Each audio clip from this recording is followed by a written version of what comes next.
सिया सुकुमारी मिथिला के दुलारी, सिया सुकुमारी मिथिला के दुलारी, पाहुन हमर रघुवर धनुधारी, पाहुन हमर रघुवर सिया सुकुमारी मिथिला के दुलारी, सिया सुकुमारी मिथिला के दुलारी, पाहुन हमर रघुवर धनुधारी, पाहुन हमर रघुवर धनुधारी।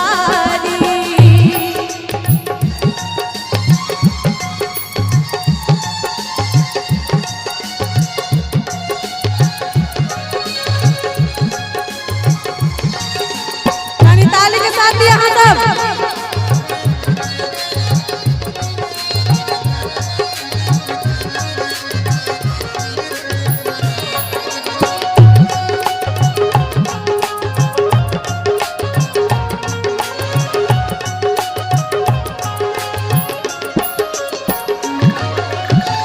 चारू दुल्हा दशरथ तेरी नंदन, अद्भुत रूप निहारी,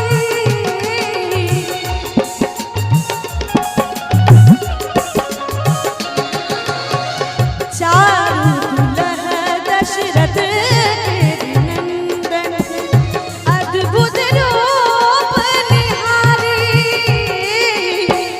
भेलो मगन मन सब नर नारी, भेलो मगन सब नर नारी, पाहुन हमर रघुवर धनुधारी, पाहुन हमर रघुवर धनुधारी।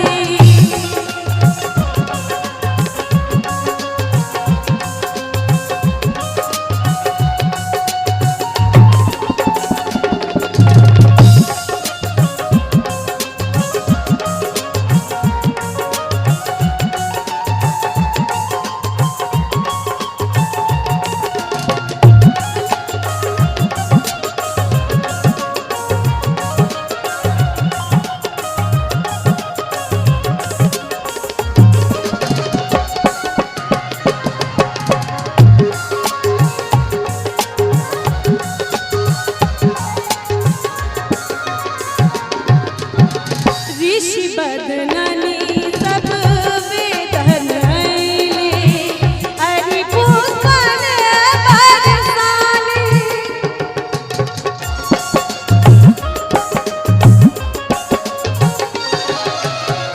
ऋषि मुनि अब सब वेदन अइले, हरि पुष्पन बरसाने,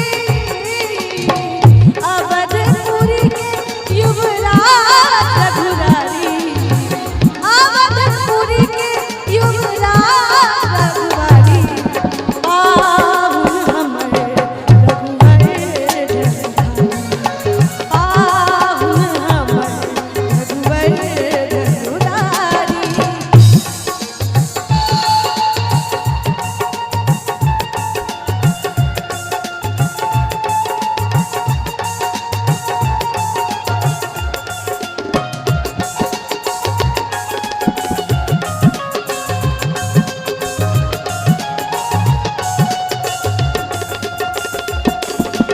मैं चाहूंगी जितने लोग उपस्थित हैं थोड़ा ताली के साथ सहयोग करें।